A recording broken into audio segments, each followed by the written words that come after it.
안녕하십니까. 인천 미추홀교회 박경춘 형제입니다. 항상은 아니죠. 자주 올라오는 자리가 아니니까 성도님들 앞에 떨리는 마음이 있습니다.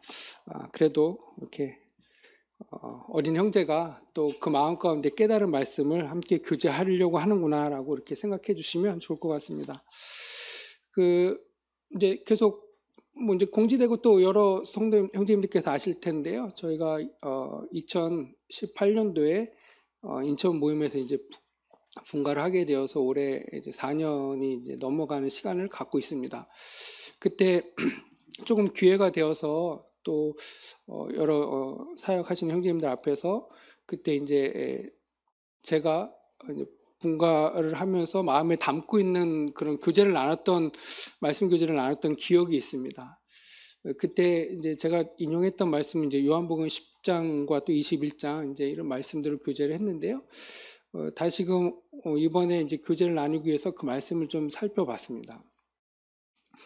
요한복음 21장에서는 이제 베드로가 예수님 부활하신 후에 예수님 찾아오시잖아요. 그때 베드로에게 이렇게 물어보십니다. 이제 내가 다른 사람들보다 나를 더 사랑하느냐라고 물어봤을 때 이제 베드로가 그런 줄 주님이 아십니다라고 대답하고, 근데 이제 예수님은 그때 뭐라고 말씀하시냐면 내 양을 먹이라라고 이렇게 말씀하시는 것을 보게 됩니다. 아마도 예수님께서는 그 베드로가 이제 양을 먹이게 되는, 예수님 이제 하늘로 올라가시면 교회가 세워지고 교회 가운데 지체로 있어야 될 그 이제 양들을 먹일 수 있는 베드로에게 어떤 교훈을 주고 싶으셨던 게 아닌가 이제 이런 생각을 해봤고요.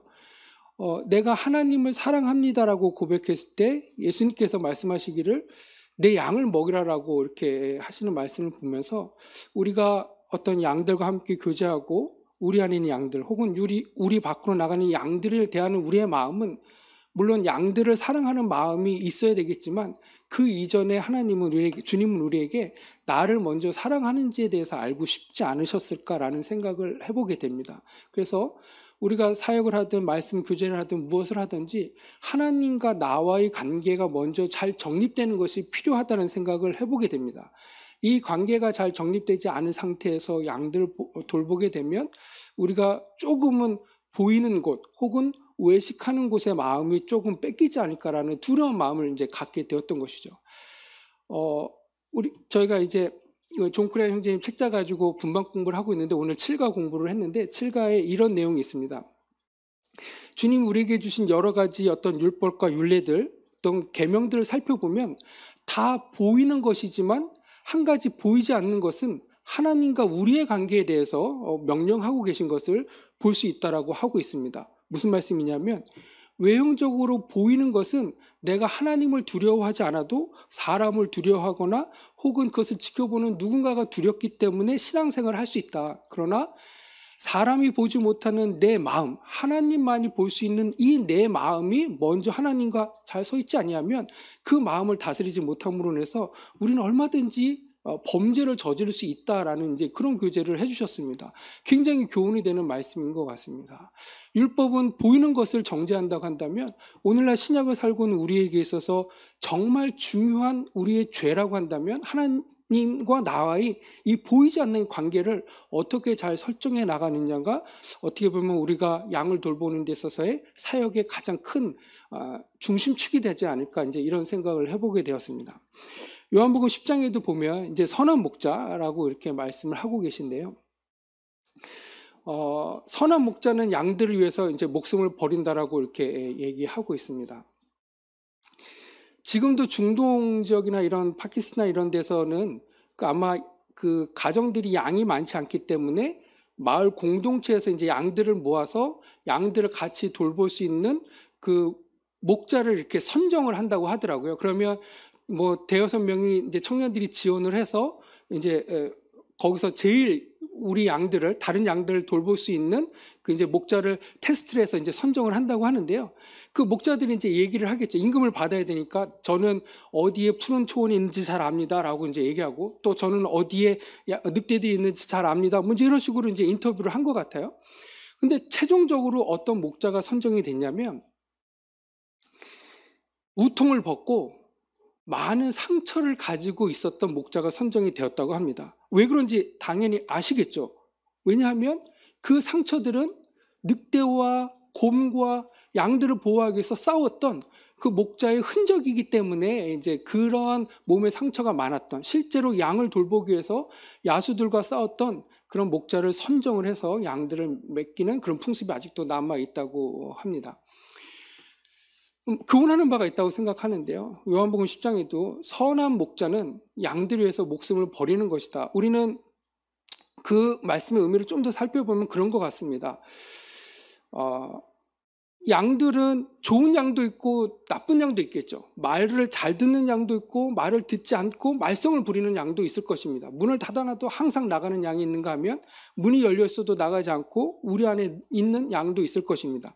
인간적인 관점에서 보면 문이 열려 있어도 나가지 않고 우리 안에 있는 말을 잘 듣는 양이 우리가 좀 더 귀엽고 애정이 가고 사랑스러울 것입니다. 그런데 아무리 좋은 꼴을 먹이고 좋은 얘기를 해줘도 항상 바깥으로 나가려고 하는 양은 뭘 해도 미울 수 있습니다. 제가 이제 저라고 표현해서 죄송합니다. 우리 미추홀 모임 이제 4년 시간이 지나면서 여러 가지 일들을 보게 됩니다. 물론 우리 형제님들도 많은 모임의 숱한 일들을 이제 경험하시게 되셨을 텐데요. 어느 한 가정이 올해 한 중반쯤에 모임에 나오지 않겠다라고 이제 선언하시고 뭐 이제 이런 일도 일어나게 되더라고요. 그래서 그 형제님을 찾아가기도 하고 또 전화로 여러 가지 문자도 드리고 해서 했었는데 이제 마지막 문자를 받게 되었는데 이제 그 형제님 가정이 저에게 주셨던 문자는 이런 내용이었습니다. 형제님과 저가 이제 분가를 하기로 한 뜻은 같았으나 하나님을 섬기는 길은 다른 것 같습니다. 이제 그러고 이렇게 문자를 보내주셨습니다. 그래서 그럼 형제님의 분별을 존중합니다라고 이렇게 해서 저도 회신드리고 그대로 이제 연락이 끊기게 되었는데요. 그런 일을 통해서 사실 좀 속상한 마음들이 있었고, 왜 그럴까? 내가 그 형제님한테 정말 희생적으로 섬겼다라고 생각하는데 형제님은 무엇이 불만이었을까? 그 가정은. 그리고 그 형제님의 명분은 그런 것이었습니다. 말씀이 맨날 똑같은 말씀이고 문제 이런 말씀들을 하시다 명분을 이렇게 좀 만드셨는데 이 말씀들을 묵상하고 또 이제 경인 집회를 준비하면서 제가 세상 깨닫게 되는 것은 내게 사랑이 없었구나라는 사실을 깨닫게 되었습니다. 그러니까 그 형제님을 더 섬기지 못했구나라는 사실을 깨닫게 되는 것이죠. 여기 요한복음 10장에도 계속 보면 이제 선한 목자는 양들을 위해서 목숨을 버리는데 이렇게 말씀하고 계시더라고요. 아버지께서 나를 아시고 내가 아버지를 아는 것 같으니 나는 양을 위하여 목숨을 버리노라. 아버지께서 나를 사랑하시는 것은 내가 다시 목숨을 얻기 위하여 목숨을 버림이라.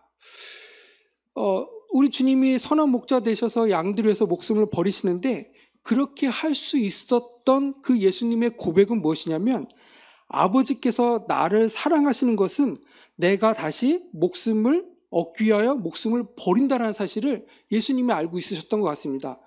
쉽게 말씀을 드리면 아브라함이 그 아들 이삭을 드릴 수 있었던 것은 히브리서의 고백과 같이 그를 다시 살리실 줄을 알았다라는 이 고백을 아브라함이 가지고 있었기 때문에 우리가 선한 목자로서의 양을 돌보는 것도 내가 기꺼이 목숨을 버릴 수 있는 것은 아버지께서 그 버리려고 하는 그 마음을 사랑하시고 또 내가 너를 살릴 수 있다라는 그 확신을 갖고 있는 것을 하나님이 기쁘게 여기시고 그 마음을 우리에게 선하다라고 말씀하는 것이 아닌가 이런 생각을 해보게 되었습니다.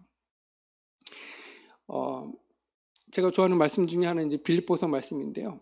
그리스도의 골로새서 말씀이죠. 육체에 그리스도의 남은 고난을 교회를 위하여 내 육체에 이제 채우노라라는 말씀이 있는데 저는 예전에는 그 말씀의 깊이를 잘 몰랐는데요. 계속 읽다 보니까 그리스도의 고난이 남아있어? 라는 생각을 해보게 되었습니다. 왜 그리스도의 고난이 남아있지? 그리스도께서는 이미 십자가에서 고난 받으시고 우리를 구원하시고 또 부활하셔서 이미 하나님 우편에 계신데 하나님은 이제 우리 주님은 더 이상 고난 받으실 것이 없는데 왜 그리스도의 고난이 남아있다라고 말씀하시지? 그리고 그 그리스도의 남은 고난이 왜 교회를 위한 것이어야 되지? 그리고 교회를 위한 것일 것뿐만 아니라 왜 또 그것을 내 육체에 채워야 되는 것이지? 내 마음에 채우면 되는 것은 아닌가? 라는 그 의문점을 가지고 말씀을 위아래를 좀 다시 상고하고 묵상해 보았습니다. 정말 그렇겠다라는 생각을 해보게 되는 것이죠. 무슨 얘기냐면요. 그 파키스탄의 목동이 정말 양을 돌보기 위해서 그 짐승들과 싸웠던 것처럼 우리는 주님을 섬기는 데 있어서 이 육체의 그 흔적이 남게 되는 것을 보게 됩니다. 싸워서 막 흉터를 입으라는 그런 것이 아니고요. 지난번에 미추홀 모임에서도 교제를 했었는데 제가 너무 위가 아파서 병원에 응급실에 실려간 적이 있었습니다. 위 내시경을 하고 이제 검사를 받는데 의사가 그런 얘기를 하더라고요. 위 내시경을 했더니 상처들이 있다는 거예요. 그래서 이 상처들을 봤을 때 너무 많은 고생을 하셨을 것 같아요 라고 이렇게 물어보시더라고요. 오히려 한 상처가 두세 군데 있습니다 라고 물어보시더라고요. 그래서 네 맞습니다. 굉장히 아팠던 적이 있었습니다 라고 이렇게 말씀드렸는데요. 우리의 믿음도 그러한 흔적이 있다라는 사실을 보게 됩니다. 그러면 먼저 앞서서 일하시고 양들을 돌보는 인도자들에게 있어서 그 그리스도의 고난이 교회를 위해서 우리 육체에 남아있는 그 흔적이 무엇일까요? 고민이 되었습니다. 우리가 하나님께서 받으시는 그 우리의 고난이 뭘까?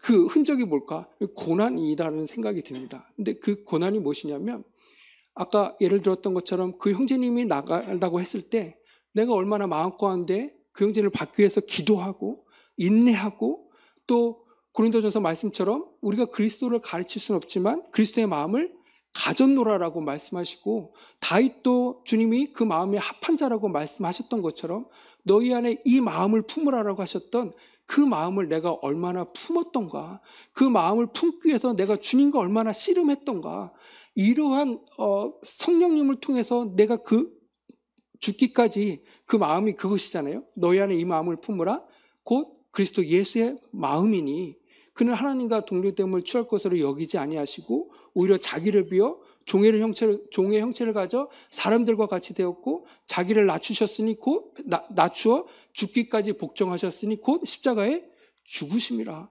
그리스도의 마음은 십자가에 죽는 것이구나. 그리고 그 십자가에 죽는 것은 우리가 아직 남아있는 교회를 위해서 우리가 해야 될 고난인 것이구나. 우리 육체의 고난인 것이구나 라는 생각을 해보게 되었습니다.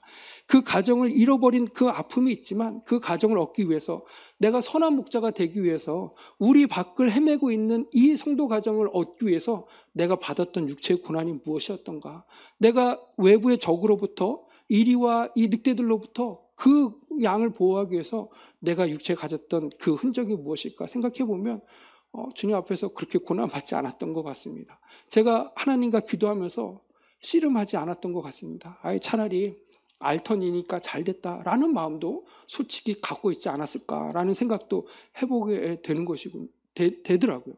그런데 나는 선한 목자가 맞는 것인가?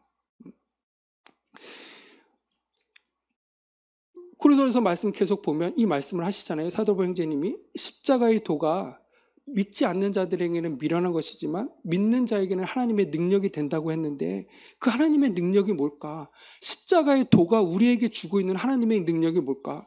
이미 우리는 십자가의 도를 통해서 구원받았고 영생의 소망이 있는데 부활의 소망이 있는데 그 십자가의 도가 여전히 나에게 어떠한 능력을 가지고 있을까? 라는 생각을 해보면 베드로에게 주님이 하셨던 말씀처럼 내가 나를 따라오려거든 나를 부인하고 내 십자가를 지고 따라오라고 말씀하시는 것이죠. 그러면 내가 그 참된 목자로서 주님을 닮기 위해서 참된 목자가 되기 위해서 그 양들을 바라봤을 때 내가 나를 부인했던 적이 있는가? 내가 그 십자가를 지고 간 적이 있었던가? 그리스도의 남은 고난은 우리가 십자가에서 주님이 당했던 그 고통, 양들을 위해서 그가 돌아오기를 바라는 그 그리스도의 마음을 갖고 내가 얼마나 그 십자가를 졌던가 라는 생각을 해보게 될 때 너무나도 많이 부끄럽다라는 그런 사실들을 깨닫게 됩니다. 물론 4년이라는 시간이 그렇게 길지 않고 짧은 시간이지만 또 앞으로 어떤 일들이 펼쳐질지 잘 모르겠습니다. 그러나 그 시간들을 거치면서 이제 제가 깨닫게 되고 또 이렇게 주님이 보여주시는 것들을 보게 되면 우리가 이 육체의 고난이라는 게 상처 이런 것이 아니라 우리가 마음적으로 얼마나 그 그리스도의 마음을 닮아가면서 십자가의 죽으심이라는 이 고백을 우리도 얼마나 해왔던가, 그리고 그 고백을 위해서 얼마나 우리가 이 성령님의 도우심을 간구하고 기도하고 주님과 씨름했던가라는 부분. 그래서 성령님의 도우심을 받고 성령님의 인도하심을 받기 위해서 우리가 얼마나 무릎으로 주님 앞에 나아갔던가 이런 생각들을 해보게 되었을 때 많은 부끄러움을 갖게 됩니다. 말씀 한 구절 읽고 마치겠습니다. 골로새서 3장 말씀인데요. 이제 출애굽기 26장에 보면 이제 하나님이 모세에게 성막을 짓는 이제 그 식양대로 성막을 짓는 모습을 보여주는데 26장 1절부터는 이제 성소를 덮개에 대해서 이제 설명해 주고 계십니다. 그냥 그 의미들이 다 있는데 뭐 그 의미들을 지금 말씀드리기는 좀 어렵지만 새삼 느끼게 되는 것은 그 성소가 그 네 가지 뭐 청색실, 자색실, 홍색실로 이렇게 먼저 엎게 되고 그 다음에 두 번째는 염소의 털로 엎게 되고 그 다음에 붉은 수양의 털로 엎게 되고 그 다음에 이제 해달의 가죽으로 해서 이제 4번 엎게 되는데 물론 그것들이 가지고 있는 의미가 있을 수 있겠습니다만은 성소가 그렇게 4가지 옷을 입었구나라는 생각을 해보게 되었습니다. 근데 오늘 골로새서 3장 보니까요, 성도들이 물론 우리가 그리스도로 옷 입지만 또 입어야 될 옷들이 있다라고 말씀하고 계신 것을 보게 되었습니다. 골로새서 3장에 보면 12절에 이런 말씀이 있더라고요. 너희는 하나님의 택하신 거룩하고 사랑하신 자처럼 긍휼과 자비와 겸손과 온유와 오래 참음을 옷 입고라고 이렇게 말씀하고 계십니다. 그러니까 우리를 교회의 지체로 불러 모아 주셨는데 그 지체 가운데서 우리가 주님은 그리스도로 옷 입을 뿐만이 아니라 또 이러한 성령의 열매들로 옷 입기를 원하고 계시더라고요. 근데 이 단어들은 다 아시는 말씀이기 때문에 그래 그렇지 다 좋은 말이야. 온유하는 거 당연히 필요하지. 관용하는 거 필요해. 자비 다 필요하지. 우리가 그런 옷 입는 거 당연히 중요해. 그런데 더 중요하게 옷 입어야 될 걸 그 다음에 주님이 말씀하고 계시지 않나 이런 생각을 해봤습니다.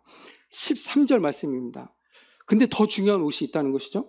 누가 네게 혐의가 있거든 서로 용납하여 피차 용서하되 주께서 너희를 용서하신 것 같이 너희도 그리하고 이 모든 것 위에 사랑을 더하라. 이는 온전하게 매는 띠니라. 이렇게 말씀하십니다. 14절에 이 모든 것 위에 사랑을 더하라라는 말씀이 사랑으로 옷 입으라. 이렇게 이제 말씀하고 계십니다. 그 앞에 것들도 다 옷 입어야 되겠지만 더 중요한 옷이 있는데 이 사랑의 옷이다. 근데 이 사랑의 옷이 왜 중요하냐면 이것은 온전하게 매는 띠이기 때문에. 교회의 진리를 우리가 잘 알고 있습니다.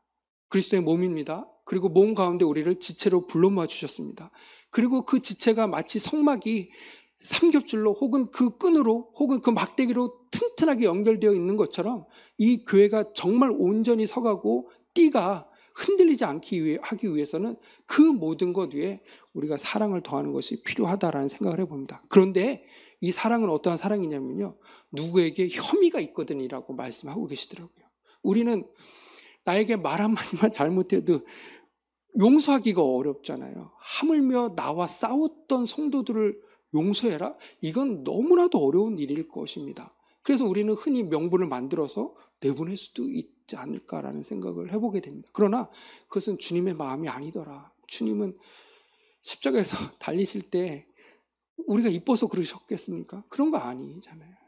주님은 우리를 그냥 사랑스럽게, 우리가 양이기 때문에 그냥 자기를 낮추시고 우리를 섬기기 위해서 오신 그 주님의 마음을, 그리고 고린도 전서 말씀처럼 우리가 그런 그리스도의 마음을 가졌다라고 말씀하시기 때문에 우리가 그 말씀을 갖고 이 말씀을 다시 묵상해 보면 나에게 잘하는 자든 못하는 자든 혐의가 있든 없든 우리가 사랑하게 될 때 그것이 바로 교회를 온전히 매게 되는 띠가 아닐까. 그래서 그 성도님을 잃은 그 의미는 그 성도님이 부족하거나 말씀이 부족하거나 이것이 아니라 우리가 사랑으로 온전히 매지 못했구나라는 사실을 세상 깨닫게 되는 것이죠. 그래서 우리가 그러한 사랑으로 주님을 섬겼으면 좋겠다라는 생각을 해봅니다. 성도님 다 좋아하시는 말씀이잖아요. 찬송가도 있고 고린도전서 13장 내가 천사의 말을 할지라도 사랑이 없으면 아무것도 아니다. 이거는 정말 놀라운 하나님의 말씀이 아닌가 이런 생각을 해보게 됩니다. 우리가 정말 천사와 같은 능력을 행한다 할지라도 사랑이 나타나지 아니하면 주님 보실 때는 아무것도 아니다 라고 하나님의 마음을 우리에게 선포하셨다고 생각합니다. 우리가 혐의가 있거나 잘못하거나 뭐한 성도님들 하더라도 우리가 그리스도를 생각함으로 용서할 수 있는 것은 베드로전서 말씀처럼 우리가 애매히 고난을 받아도 그리스도를 생각함으로 참으면 이는 아름답기 때문인 것을 보게 됩니다.